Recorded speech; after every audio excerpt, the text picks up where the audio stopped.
The Valley of Ironthal rested between two ancient mountains, untouched by war for 300 years. Its rivers ran clean and cold from the peaks above, feeding terraced gardens that cascaded down the hillsides in shades of green and gold. At the heart of the valley stood a circle of stone temples carved into the cliffs, their walls etched with thousands of years of prayers, their doorways always open, their fires never extinguished. Every morning, as mist rolled down from the mountains and the first birds began to call, a woman in white robes walked barefoot to the still reflecting pool at the valley's center. She knelt at the water's edge, closed her eyes, opened her hands, and let soft teal light drift upward between her palms like breath given visible form. Her name was Karma, keeper of balance, healer, the still point around which the valley turned. She had spent 30 years learning that peace is not the absence of force, but the mastering of it. She had ended disputes with a single conversation, guided the dying into stillness without fear, and taught children to hold their anger like water in cupped hands, firmly enough to keep it, gently enough not to spill. The elders bowed when she passed. She believed, in the quiet and complete way that only truly devoted people believe, that the world would hold. But on the last peaceful morning she would ever know, she opened her eyes and saw her own reflection in the pool. And for just one breath, the reflection looked back at her with eyes that were not entirely hers. She blinked. The water stilled. She dismissed it as tiredness, rose from her knees, and walked back through the temple gates as the sun broke fully over the eastern peak. The army came at night with torches on every hill. There were hundreds of them, then thousands, their fires multiplying across the ridgelines until the mountains themselves seemed burning. There was no warning, no negotiation, only the low roll of war drums growing louder, and then the first gate breaking, and then the sound no healer ever wants to hear. An entire community realizing at the same moment that it is not safe. Karma ran through smoke and her teal light blazing from both hands, throwing barriers across doorways, pulling children from the path of advancing soldiers, guiding the elderly through routes she had walked 10,000 times in the dark. Each barrier she raised cost her something deep. Not energy exactly, but substance, the way a candle costs itself to give light. She felt herself thinning with every barrier. There were too many walls, and only one of her. By dawn, it was over. The temples were hollow shells. The terraced gardens were black. The reflecting pool filled with light. Karma knelt alone at its edge, her white robe scorched, her hands dark and still for the first time in 30 years. She pressed them flat against the ground and wept, not from weakness, but from the full and crushing weight of everything that balance had not been enough to save. The silence around her was total. No birds, no wind, just the distant creak of cooling stone and the soft fall of ash from the temple walls. She stayed kneeling for a long time, head bowed, until she felt it, a warmth at her back that was not quiet, a presence that was not the weak. She turned slowly. A shadow stood at the edge of the ruins, and the shadow had her face.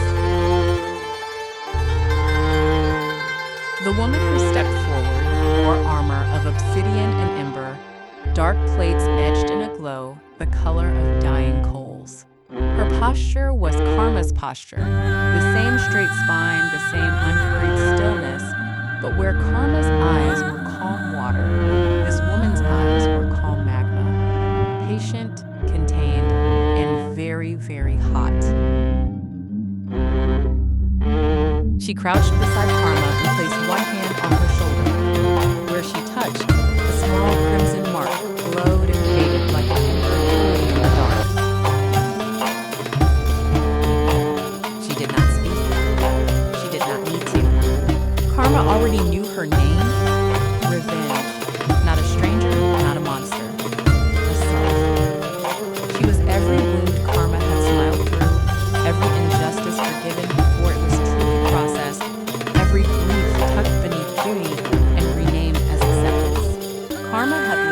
away in a chest of stone at the center of her chest 30 years ago, when she first took on the role of keeper, because she believed then that a guardian could not afford her.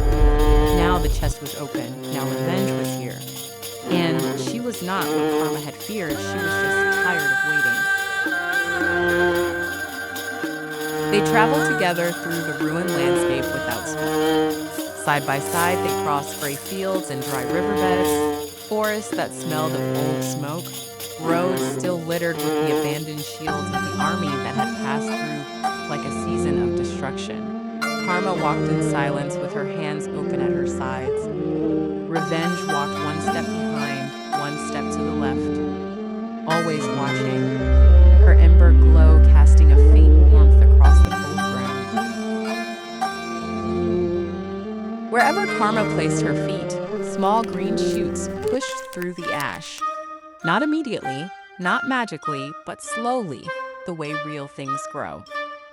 Wherever Revenge placed hers, the ground held firm and did not crumble.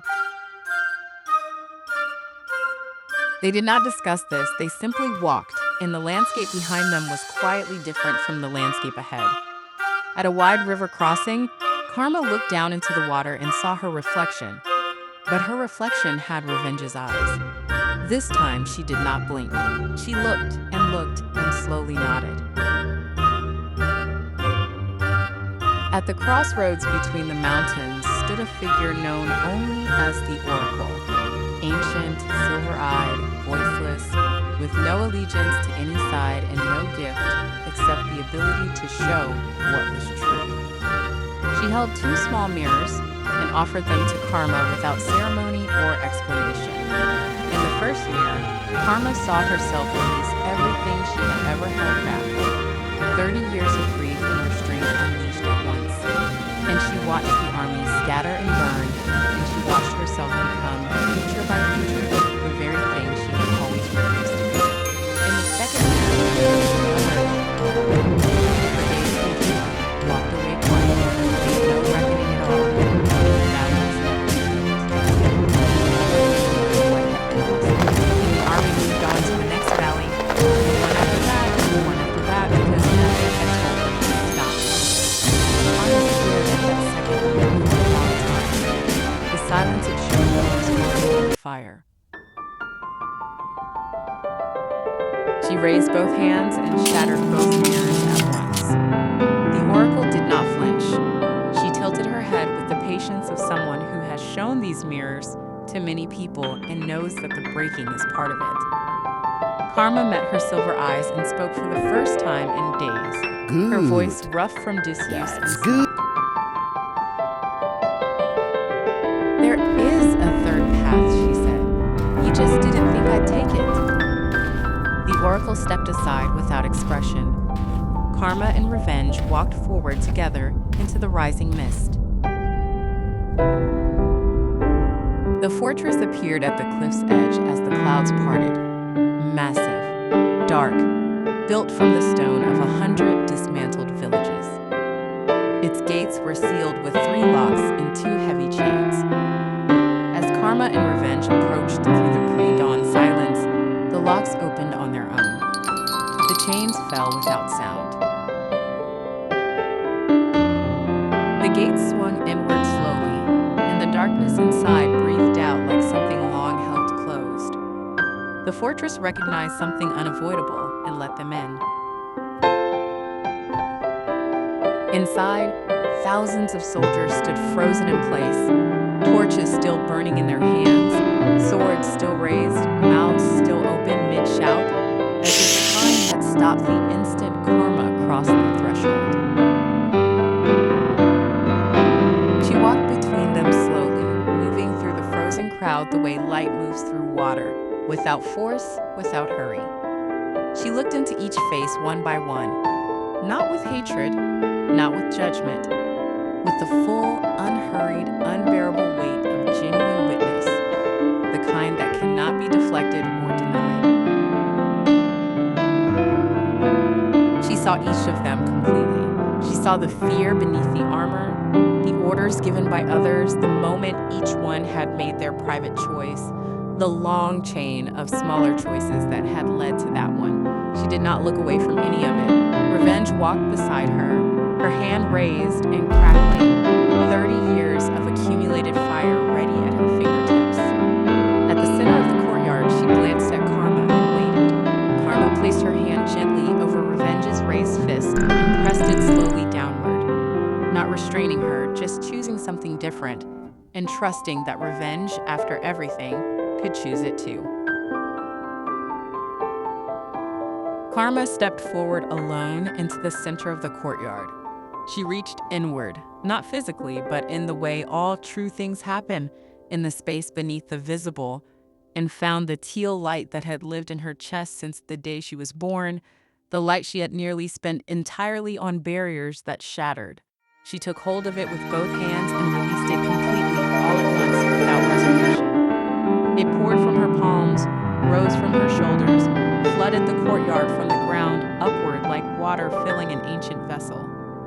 Everywhere it touched, the frozen soldiers unfroze, not to fight, but to see.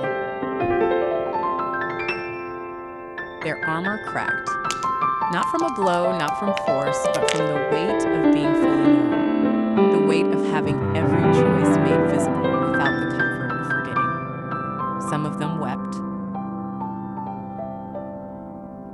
Some sat down on the stone floor and did not move. Some turned and walked toward the gates without speaking, as if they had somewhere they suddenly needed to be. The fortress emptied slowly, quietly, the way a dream ends.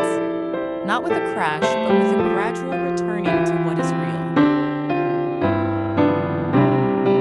When it was done, Karma turned and found Revenge sitting cross-legged on the ground behind her, head bowed, hands open in her lap, the exact posture Karma used every morning by the reflecting pool. The ember light had faded to the softest imaginable glow, like a coal that has finally given everything it had to give and is now simply warm.